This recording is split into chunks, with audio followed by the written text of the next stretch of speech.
நள தமயந்தி 12ஆம் பகுதி. ஏற்கனவே சனிதேவர் தமயந்தியின் சுயம்வரத்திற்கு வந்தபோது தாமதமாக வந்ததால் அதில் கலந்து கொள்ள இயலாமல் போயிற்று. மேலும் தமயந்தி தேவர்களை புறக்கணித்து நளனுக்கு மாலையிட்டு விட்டதால் அவரது ஆத்திரம் அதிகரித்தது. தேவர்களை விட உயர்ந்தவன் ஒரு மானிடனா என்று அவருக்கு பெரும் கோபம். இதனால் நளன் மீது வெறுப்பு அதிகரித்து அவனை ஒரு வழி செய்ய நேரம் பார்த்து காத்திருந்தார். நள தமயந்தி தம்பதியினர் 12 ஆண்டுகள் இணைந்து வாழ்ந்தனர். 6 ஆண்டுகள் இணைந்து வாழ்ந்த காலத்தில் தங்கள் தேசத்து மக்களை கண்ணும் கருத்துமாய் பாதுகாத்தனர். மக்களும் மன்னன் சொல் கேட்டு நடந்து கொண்டனர். மன்னனும் மக்களும் கருத்தொருமித்து வாழும் நாட்டில் பிரச்சனையை உண்டு பண்ண சனி தேவரால் இயலாது. அவரும் 6 ஆண்டுகள் பொறுத்து பார்த்து நளன் எங்காவது இடரமாட்டானா என்று கண்ணில் நல்லெண்ணெய் ஊற்றி கொண்டு காத்திருந்தார். முடியவே முடியவில்லை. ஆனால் மனிதன் என்பவன் ஒரு பலவீனன் ஆயிற்றே. நளனுக்கு அன்றைய காலை பொழுது மோசமாக விடிந்தது. அந்த பொழுது சனிதேவருக்கு இனிய பொழுதாகிவிட்டது. அன்று காலை நளமகாராஜன் தன் பூஜை அறைக்கு சென்றான். பூஜை அறைக்குள் நுழையும் முன்பு கால்களை நன்றாக அலம்ப வேண்டும். பலர் இப்போது அதை செய்வதே இல்லை. இப்போது கோவிலுக்கு போகிறவர்கள் கூட அதை செய்வதில்லை.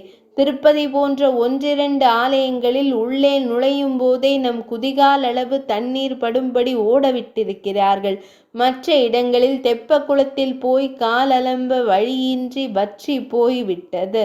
இதனால் சனிதேவர் அநேகர் இல்லங்களில் நிரந்தர வாசம் செய்து வருகிறார். ஆம், கடவுள் தந்த நீர்நிலைகளை அழித்ததால் சனிதேவரின் பிடிக்குள் நம்மை நிரந்தரமாக சிக்கச் செய்து விட்டார். நளனுக்கும் தண்ணீரால் தான் கண்டம் வந்தது.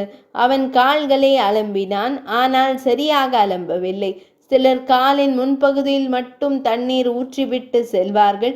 இது தவறான நடைமுறை. கால் அலம்பும் போது குதிகால் அளவு நனையும் வரை தண்ணீர் வைத்து அலம்ப வேண்டும்.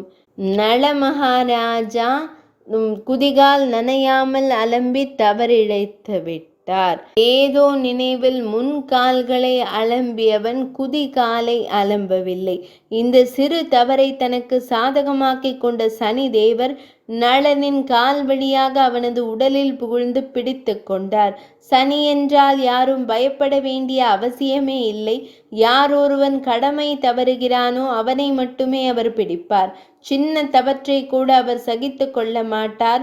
அந்த வகையில் 6 வருடம் காத்திருந்து நளனை பிடித்தார் சனிதேவர். ஒருவன் அன்றாடம் நாராயணா, சிவாய நம, சரவணபவ என்று தன் இஷ்ட தெய்வத்தின் பெயரை ஜபித்து வந்தால் அவனை துன்பங்கள் அணுகாது என்பது ஐதீகம். ஆனால் என்றாவது ஒரு நாள் மறந்து போனால் சனிதேவர் அந்த நாளை தனக்கு இனிய நாளாக்கி கொள்வார். அந்த நபரை போய் பிடித்து கொள்வார். ஒரு சிலர் நாத்திகம் பேசுகிறார்களே, உலகத்திலேயே பெரும் பணக்காரர்களாக இருக்கிறார்களே, துன்பம் என்பதே அவர்களுக்கு இல்லையா என்று கேட்கலாம். நாத்திகவாதிதான் எந்நேரமும் இறைவனின் நினைப்பில் இருக்கிறான். சிவன் இல்லை, நாராயணன் இல்லை, முருகன் இல்லை, பிள்ளையார் இல்லை என்று அநேகமாக தினமும் எல்லா கடவுளர்களின் திருப்பெயரையும் பலமுறை உச்சரித்து விடுகிறான். இல்லை என்று சொல்பவரும் தன் பெயரை உச்சரித்ததால் பலனை கொடுத்து விடுவார் பகவான். அதனால் தானோ என்னவோ நாத்திகர்கள் அதிகமாக பாதிக்கப்படுவதில்லை போலும். சனி தேவர் ஒருவனை அண்டிவிட்டால் போதும், கணவன் மனைவியை பிரிப்பார், சகோதரர்களை பிரிப்பார், இப்படி பல வகை பிரிவினைகளை உருவாக்குவார். நள தமயந்தி தம்பதியினர் அவர்களாக பிரிய மாட்டார்கள் என்று. ஏனெனில் ஒருவர் மேல் ஒருவர் அவர்கள் மிகுந்த அன்பு கொண்டிருந்தனர். நளன் பிரிந்தால் தமயந்தி இறந்து போவாள். தமயந்தி பிரிந்தால் நளனின் உடலில் உணர்வு இருக்காது. இதனால்தான் 7.5 சனி காலத்தில் உயிர் போகாது என்பார்கள். உயிரே போகுமளவு துன்பம் வருமே தவிர உயிரை அவர் அந்த சமயத்தில் பறிப்பதில்லை. தம்பதியரை பிரிக்க முடியாது என்பதால் நளனுடைய அண்ணன் புட்கரன் என்பவன் மூலமாக துன்பம் கொடுக்க திட்டம் வகுத்தார் சனிதேவர். இதற்காக அவனது நட்பையும் நாடி பெற்றார். புட்கரன் நெய்தல் நாட்டின் அரசனாக இருந்தான். அவனுக்கு ஆசை காட்டினார் சனிதேவர். புட்கரா, நீ உன் நாடு மட்டும் உனக்கு போதுமென நினைக்கிறாய். உன்னிடம் அக்கறை கொண்ட நானோ செல்வ செழிப்பு மிக்க நிடத நாடும் உன்னிடம் இருந்தால் நல்லது என்று அந்த நாட்டின் வளம் அனைத்தையும் எண்ணிப்பார். உன் நாட்டில் ஏற்கனவே உள்ள வளத்தையும் கணக்கிட்டுக்கொள். இரண்டையும் சேர்த்து கூட்டு. ஆகா, பொருள் வளத்தில் உன்னை மிஞ்சும் மன்னர்கள் யாரும் உலகில் இருக்க மாட்டார்கள். எனவே நிடத நாட்டை உன்னுடன் சேர்த்து கொள்ளேன் என்றார். புட்கரன் சிரித்தார். சனிதேவரே, நிடத நாட்டை கைப்பற்றுவது என்பது அவ்வளவு சுலபமா என்ன? என் சகோதரன் நளனின் படை வலிமை வாய்ந்தது. அவனை வெற்றி கொள்வது அத்தனை சுலபமல்ல.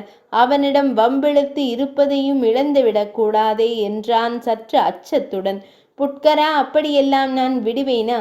கத்தியின்றி இரத்தமின்றி அவனது தேசம் உனதாக ஒரு வழி கூறுகிறேன், சரியா என்ற சனி தேவரிடம் அது என்ன என்று ஆவலுடன் கேட்டான் புட்கரன். 12ஆம் பகுதி நிறைவடைந்தது.